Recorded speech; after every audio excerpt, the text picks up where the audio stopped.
So there's no video footage. We just have a series of pictures showing the disassembly of the machine, just some major components, just some major steps of it.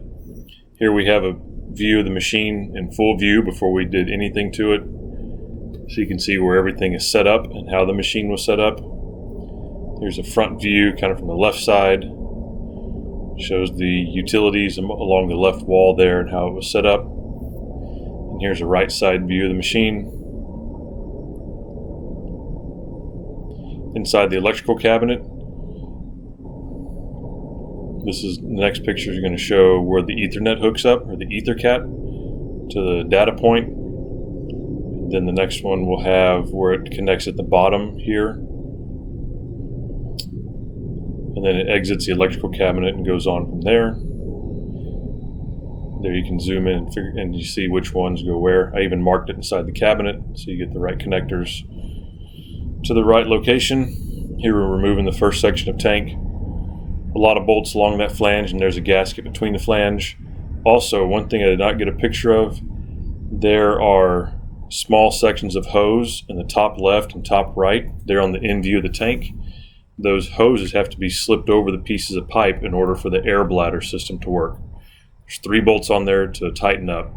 Those have to be installed if you want the air bladder to work.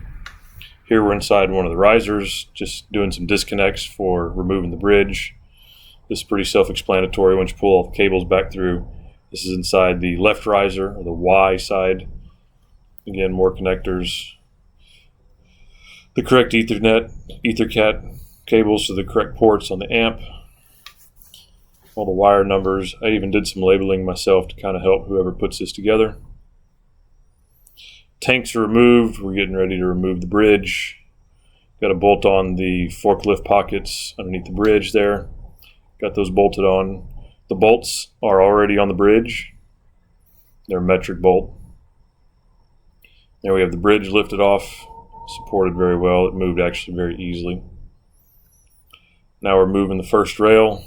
We slide it over to the second rail, bolt them together with the red brackets. There's a crate for the chiller. We took pictures before we closed it all up. Chiller's nice and secured. The barrel is full of water. There's a barrel inside that has to be filled with water, so we shipped it full instead of draining it and causing an issue. This is an HT chiller. Here we have the roll-around console. It's securely fastened to this crate, to the pallet.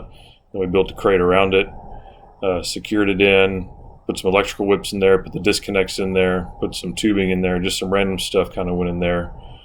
But that roll-around console is not going anywhere. We did the shake test. Here's the final crate.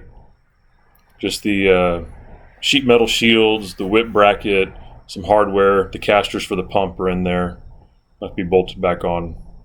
Open all crates from the top first.